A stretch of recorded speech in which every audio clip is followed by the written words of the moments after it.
अभी हाल ही में father Stan स्वामी की डेथ हो गई, उनका निधन हो गया। डिमाइस का मतलब होता है निधन या फिर मौत। अब ये जो थे ना फादर स्टैन स्वामी, इन्हें जाना जाता था आदिवासी लोगों के लिए कार्य करने के लिए।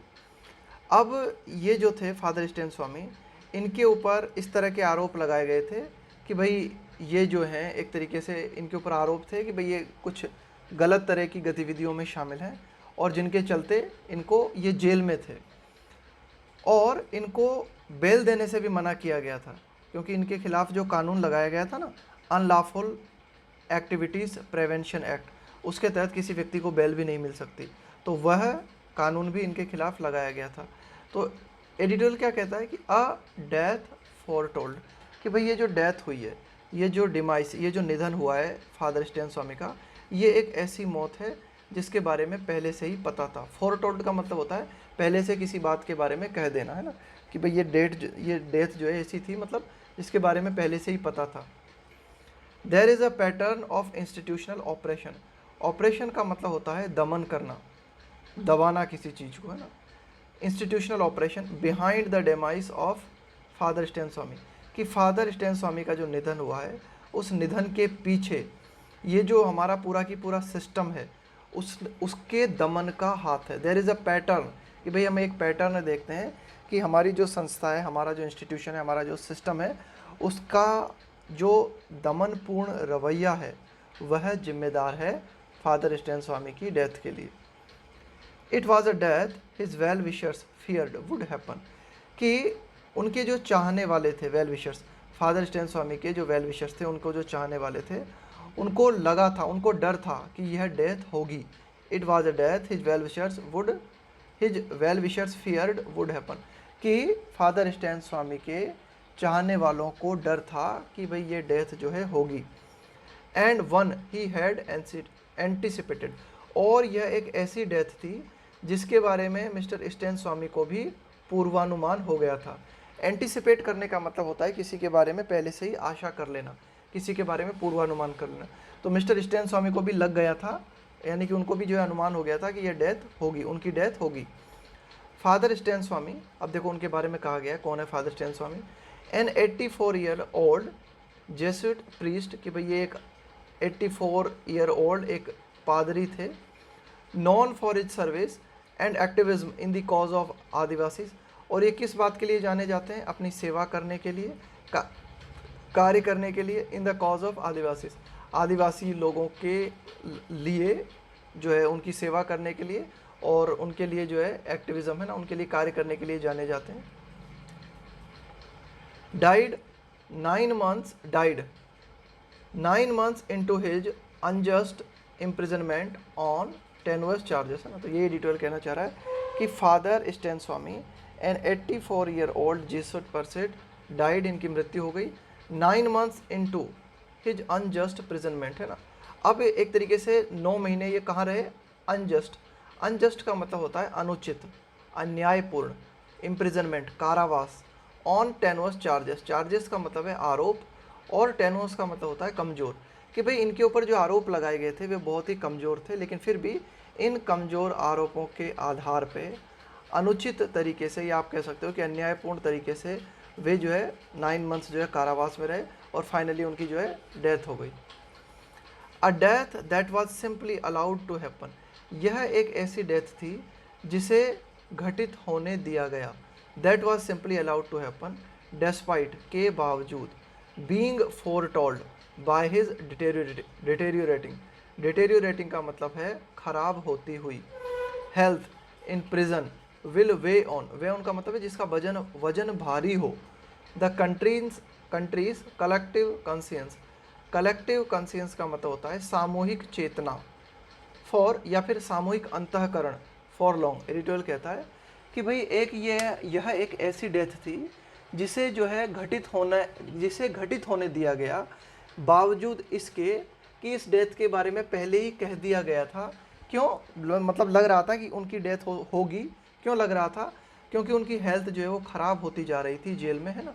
अब ये जो डेथ हुई है, इस डेथ का जो भार है, जो वजन है, वह देश के सामूहिक अंतःकरण पे जो है कई दिनों तक, एक लंबे समय तक भारी रहेगा। यानी कि इस मृत्यु का वजन पूरे देश के अंतःकरण को झेलना होगा एक लंबे समय तक। थोड़ा प्रतीकात्मक अंदाज में कही गई है ये बात। His age and frailty, frailty का मतलब है कमजोरी, drew no sympathy from either the prosecuting agency or the trial court. Prosecuting agency मतलब जो अभियोग चला रही थी, है ना। प्रोसिक्यूटिंग एजेंसी का मतलब है कि भाई जिस एजेंसी ने उनके ऊपर आरोप तय किए थे, जो उनके ऊपर आरोप जो है लगा रही थी, और द ट्रायल कोर्ट, ट्रायल का मतलब होता है सुनवाई, या फिर जिस कोर्ट में उनकी सुनवाई चल रही थी, दोनों ने ही किसी ने भी आप कह सकते हो कि मिस्टर स्टैनले के प्रति सिंपैथी नहीं दिखाई, सहानुभूति नहीं दिखाई। ड्यू नो सिंपैथी मतलब उनकी कमजोरी, उनकी उम्र ने और उनकी कमजोरी ने भी सहानुभूति को नहीं खींचा, है ना। उनकी कमजोरी और उनकी उम्र भी प्रोसिक्यूटिंग एजेंसी से या ट्रायल कोर्ट से सहानुभूति नहीं खींच पाई या सहानुभूति नहीं प्राप्त कर सकी। Which clung to the state narrative. अब एडिटोरियल क्या कहना चाह रहा है कि ये जो प्रोसिक्यूटिंग एजेंसी है, आरोप लगाने वाली जो एजेंसी है, या फिर ये जो ट्रायल कोर्ट है, जो हमारी एक तरीके से सुनवाई वाली अदालत थी, इन दोनों ने इस बात की ओर जोर दिया। क्लंग का मतलब होता है किसी बात से चिपकना, किसी बात को मानना। To the state narrative, narrative का मतलब होता है कथा, कि भाई राज्य की तरफ से या देश की तरफ से जो भी कथा कही गई है ना, जो भी बात कही गई, उसी बात को अदालत ने भी माना और प्रोसिक्यूटिंग एजेंसी ने भी माना।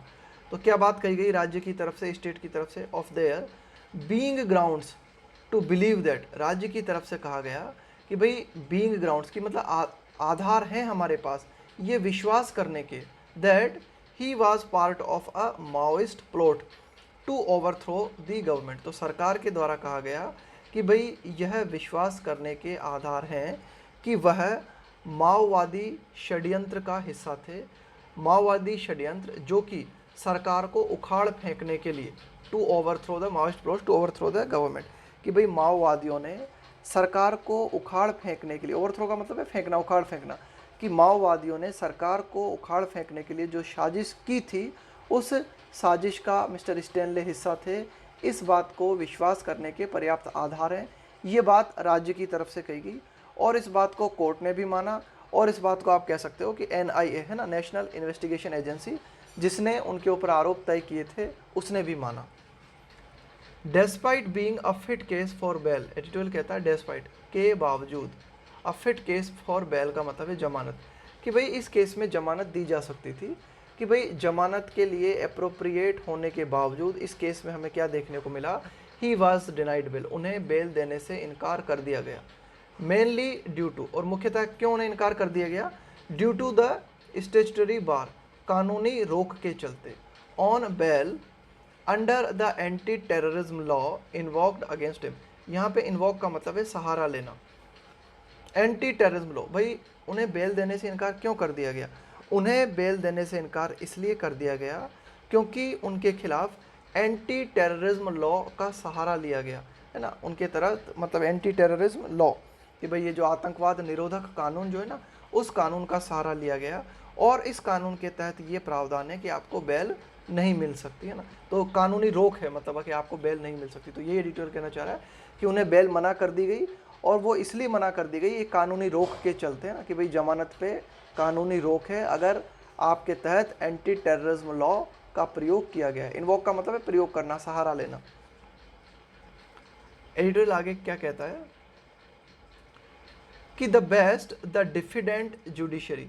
देखो ये कॉन्फिडेंट का उल्टा है डिफिडेंट। कॉन्फिडेंट का मतलब होता है आत्मविश्वास से भरे हुए होना, और डिफिडेंट का मतलब है थोड़ा सा संकोच में होना, है ना, आत्मसंशय होना, अपने ऊपर डाउट होना। The best the diffident judiciary could do for him. Editorial क्या कहता है कि जो न्याय तंत्र है, जो ज़्यादा से ज़्यादा मतलब एक तरीके से हेजिटेशन से, संकोच से भरा हुआ न्याय तंत्र ज़्यादा से ज़्यादा मिस्टर स्टैनले के लिए जो कर सका वो ये was a spell of hospitalization. Spell का मतलब है अवधि, कि भाई ज़्यादा से ज़्यादा न्याय तंत्र ने क्या कहा कि भाई उनको एक अवधि प्रदान की गई हॉस्पिटलाइजेशन की, कि भाई इनको जो है हॉस्पिटल में एडमिट कराया जाए। Even as the octogenarian, even as का मतलब होता है एट द सेम टाइम, उसी समय, उसी दौरान, दी ऑक्टोजेनेरियन का मतलब है 80 वर्षीय। ये इसमें जो ऑक्टो शब्द आया है ना, इसका मतलब होता है 8, जैसे ऑक्टोपस बोलते हैं हमें ना, तो ये ऑक्टो का मतलब है 8। ऑक्टोजेनेरियन प्लीडेड, प्लीड का मतलब होता है विनती करना, याचना करना। That he be given interim bail, interim bail का मतलब होता है टेम्परेरी बेल, है ना, कि भाई उनको जो है अल्पकालीन या उनको अस्थायी जमानत दे दी जाए। इवन एज, तो अदालत जो उनके लिए ज़्यादा से ज़्यादा, या न्यायतंत्र मिस्टर स्टेनले के लिए ज़्यादा से ज़्यादा जो कर सका वो ये कि उन्हें अस्पताल में जो है एक तरीके से हॉस्पिटलाइजेशन की अवधि प्रदान की गई। लेकिन उसी दौरान even as at the same time जो 80 वर्षीय मिस्टर स्टेनले हैं, उन्होंने विनती की कि भाई उन्हें जो है अल्पकालीन जमानत दे दी जाए ताकि वे अपने मित्रों के साथ रह सकें, to be with his friends, और अलाउड, या फिर उन्हें अलाउ किया जाए टू डाई इन प्रिजन, कि वे जेल में ही वे मर जाएं। तो उन्होंने ये बातें कही, उन्होंने विनती की कि साहब या तो मुझे जेल में ही मर जाने दिया जाए या फिर मुझे टेम्परेरी जमानत दे दी जाए अपने मित्रों के साथ रहने के लिए। The Bombay high court did issue notice on his bail petition. अब ये डिड जो आया है ना यहाँ पे, ये आया इम्फेसिस देने के लिए कि the Bombay high court did issue notice on his bail petition, कि बॉम्बे हाई कोर्ट ने उनकी बेल, पिटिशन का मतलब है याचिका और बेल का मतलब है जमानत, कि बॉम्बे हाई कोर्ट ने उनकी जमानत याचिका से संबंधित एक नोटिस जो है इशू किया भी, ऑब्जर्विंग दैट, इस बात को ऑब्जर्व करते हुए, इस बात का निरीक्षण करते हुए, that he was entitled to bail. Entitled का मतलब होता है हकदार, कि भाई बॉम्बे हाई कोर्ट ने देखा कि वे जमानत के हकदार हैं, तो इस बात को ऑब्जर्व करते हुए उनके बेल पिटिशन का नोटिस भी जारी किया गया बॉम्बे हाई कोर्ट की तरफ से। But his and came in a hospital even before the matter could be taken up for final disposal. Editorial कहता है लेकिन इस मैटर का पूरी तरीके से डिस्पोजल किया जाता, डिस्पोजल का मतलब होता है निपटान करना, उससे पहले ही हॉस्पिटल में उनकी मृत्यु हो गई। But his and came in a hospital even before the matter could be taken up, मतलब ये जो पूरा की पूरा मामला है इसको अब फाइनल निपटान के लिए ले जाया जाता, उसके पहले ही हॉस्पिटल में उनकी मृत्यु हो गई।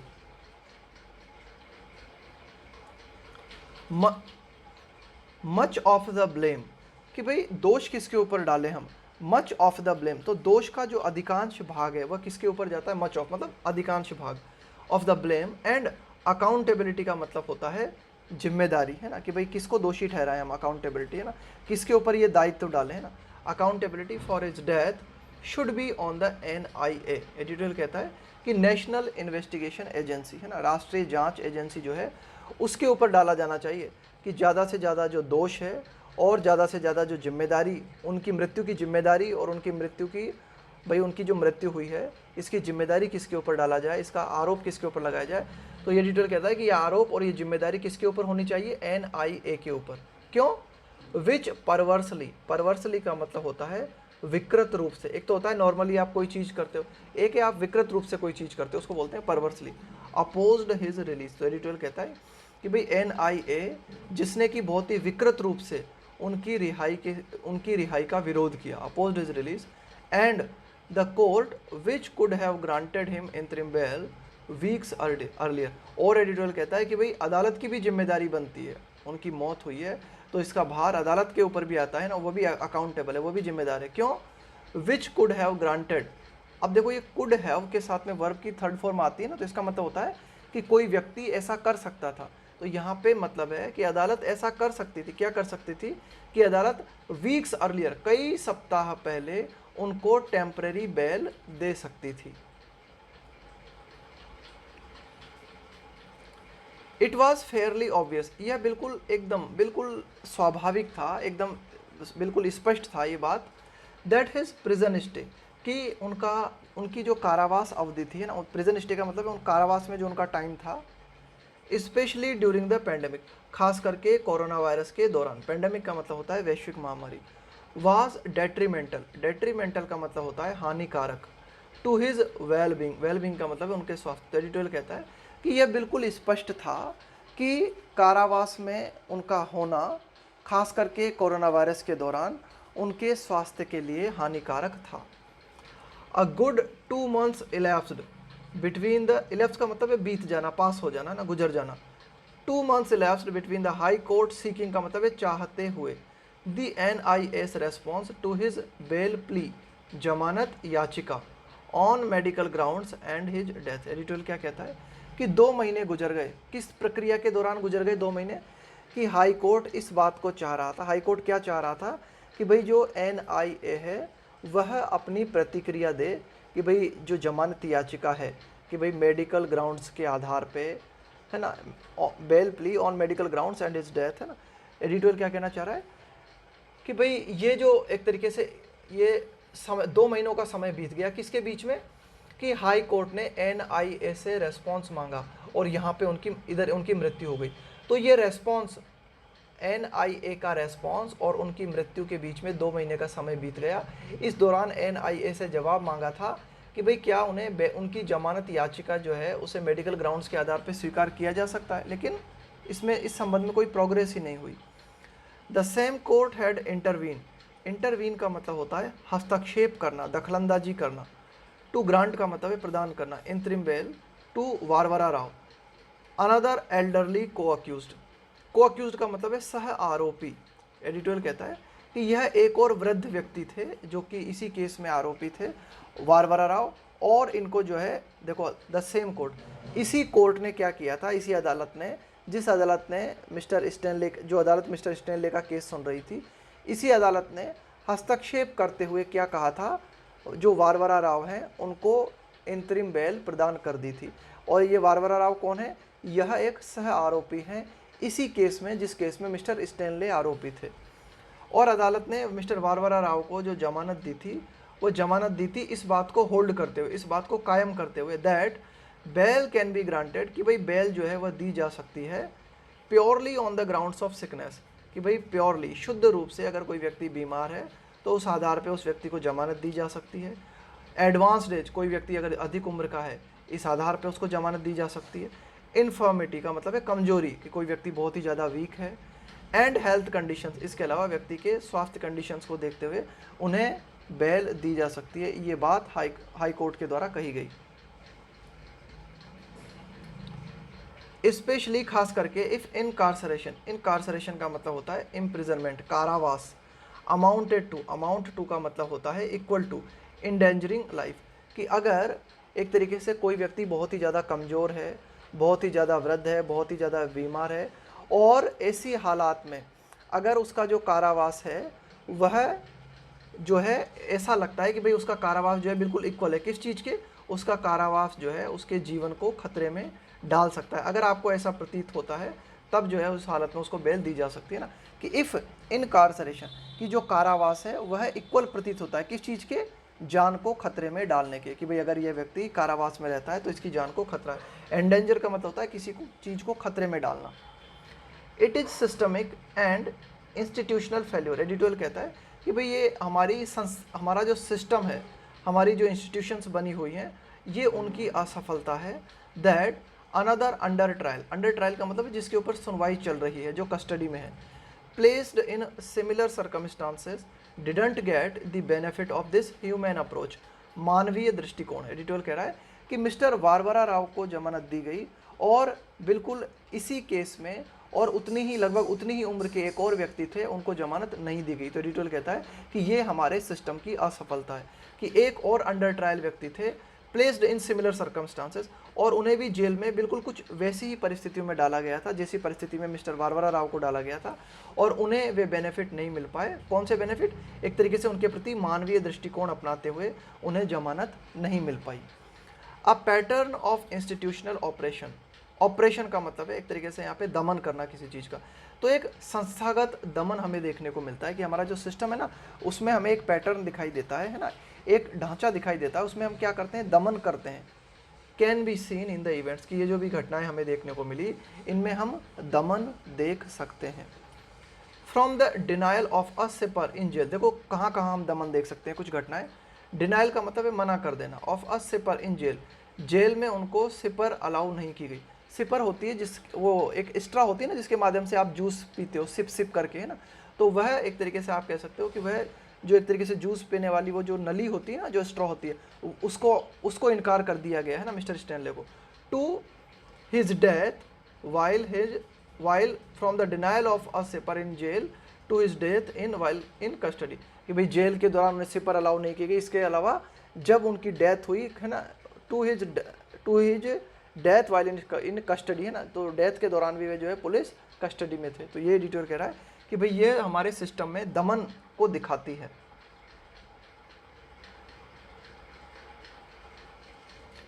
To larger issues here are the questionable legality, कि जो दो बड़े मुद्दे हैं यहाँ पर है ना, जिनके ऊपर सवाल खड़ा किया जा सकता है, वो है legality.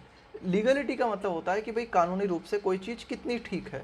Legality of the bail denying feature, कि भाई हमारा जो कानून है unlawful activities prevention act, unlawful activities prevention act, गैर कानूनी गतिविधि निवारक कानून, इसका एक फीचर है, इसकी एक क्वालिटी है कि इसमें बेल को मना किया गया है।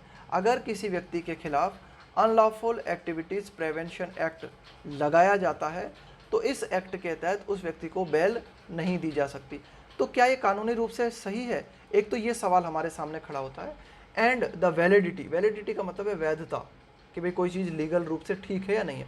Of the Bhima Koregaon case itself, और एडिटोरियल कहता है कि जिस भीमा कोरेगांव केस के तहत इन व्यक्तियों को गिरफ्तार किया गया, क्या ये केस ही अपने आप में वैलिड है? क्या ये केस बनता भी है या ज़बरदस्ती बना दिया गया है? इट इज़ टाइम, अब समय हो गया है, अब बिल्कुल अप्रोप्रिएट समय है। द हायर जुडिशरी, कि जो हमारा उच्च न्याय तंत्र है वह इस बात का परीक्षण करे, कि भाई पहले ही काफ़ी लेट हो गए हम, लेकिन अब बिल्कुल ठीक टाइम है कि हमारा जो उच्च न्याय तंत्र है वह इन बातों का परीक्षण करे। किन बातों का परीक्षण करे? कि अनलॉफुल एक्टिविटीज़ प्रिवेंशन एक्ट के तहत जो बेल डिनाइंग फीचर रखा गया है क्या वह ठीक है, और ये जो भीमा कोरेगांव केस है क्या अपने आप में वास्तव में ये केस वैलिड है। स्पेशली खास करके the attempt to link a simple case arising out of violence a day after the Elgar Parishad. देखो एल्गार परिषद क्या है उसके बारे में कहा गया है। अ कॉमेमोरेटिव इवेंट, कॉमेमोरेटिव का मतलब होता है यादगार। कॉमेमोरेटिव की स्पेलिंग बहुत अच्छी तरीके से याद कर लेना, स्पेलिंग मिस्टेक में पूछी जाती है। कॉमेमोरेटिव का मतलब होता है यादगार से संबंधित, यादगार का, स्मारक। Commemorative event held in Pune, तो देखो एक यादगार स्वरूप एक क्या किया गया था, एक इवेंट आयोजित किया गया था ना भाई। जैसे किसी घटना को याद करने के लिए आप किसी इवेंट को आयोजित करते हो ना, उसे बोलते हैं कॉमेमोरेटिव इवेंट। होल्ड की सेकंड फॉर्म और थर्ड फॉर्म होती है हेल्ड, आयोजित करना। इन पुणे, पुणे में यादगार में, पुणे में मतलब किसी चीज़ की यादगार में एक इवेंट आयोजित किया गया था, है ना। तो ये इसको कहा गया एल्गार परिषद। और इस एल्गार परिषद में मतलब ये जो इवेंट आयोजित हुआ था, इसके एक दिन बाद हमें क्या देखने को मिली? वॉयलेंस, है ना, एक हिंसा देखने को मिली, है ना। तो एडिटोरियल क्या कहना चाह रहा है? The attempt to link a simple case, तो एडिटोरियल कहना चाह रहा है कि ये जो भीमा कोरेगांव का केस है यह एक सिंपल केस है, लेकिन और ये केस कहाँ से पैदा हुआ? अराइज आउट, मतलब कहाँ से उत्पत्ति हुई केस की? इस केस की उत्पत्ति हुई कि हमें ये जो एल्गार परिषद ने ये जो एक तरीके से कॉमेमोरेटिव इवेंट हुआ था, इसके एक दिन बाद हमें क्या देखने को मिला? हिंसा देखने को मिली, है ना, और इस पूरे केस को बना दिया गया। और क्या हमें देखने को मिला? एंड एन अलीज्ड, कथित, अलीज्ड का मतलब होता है कि भाई कथित, Maoist plot involving lawyers activist and human rights defenders, और हमें एक जो है माओवादी साजिश, है ना, एक मतलब कथित तौर पे ऐसा कहा गया कि भाई पक्का पता नहीं है ना। अलीज्ड का मतलब होता है कि आपके पास पूरे प्रूफ नहीं है, आपको बस ऐसा सुनने को मिला है, कथित तौर पे ऐसा कहा गया है ना। तो alleged Maoist plot involving lawyers activists and human rights defenders, और एक माओवादी प्लॉट के बारे में बात की गई, माओवादी साजिश के बारे में बात की गई। कहा गया कि भाई एक माओवादी साजिश है जिसमें वकील हैं, कार्यकर्ता हैं, है ना, मानवाधिकार के बचाव करने वाले हैं, है ना, ये जो लोग हैं इसमें शामिल हैं। और इस तरह से ये पूरा की पूरा भीमा कोरेगांव केस बनाया गया। टू मेक मैटर वर्स, भाई मामला ये जो मामले हैं इनको और भी बदतर बनाने के लिए, क्रेडिबल रिपोर्ट्स, विश्वसनीय reports, that some of the electronic evidence gathered in this case could have been planted remotely by malware were never investigation। Editorial क्या कहता है? were never investigated, इस बात की जांच ही नहीं की गई, इन बातों की जांच ही नहीं की गई कि भाई ये जो पूरा की पूरा मैटर था ना, इसको और भी ज़्यादा कॉम्प्लिकेटेड बना दिया गया, इसे और भी ज़्यादा बदतर बना दिया गया। इस तरह की विश्वसनीय रिपोर्ट्स सामने आई कि इस केस से जुड़े हुए कुछ इलेक्ट्रॉनिक एविडेंस जो है एक तरीके से जांच एजेंसी को मिले। तो एडिटोरियल कहता है कि ये जो इलेक्ट्रॉनिक एविडेंस जांच एजेंसी को प्राप्त हुए, गैदर्ड इन दिस केस, इस केस में जो इकट्ठे किए गए इलेक्ट्रॉनिक एविडेंस, वे जो इलेक्ट्रॉनिक एविडेंस हैं could have been planted remotely, remotely का मतलब है दूर से, दूर जगह से, बाय मेलवेयर।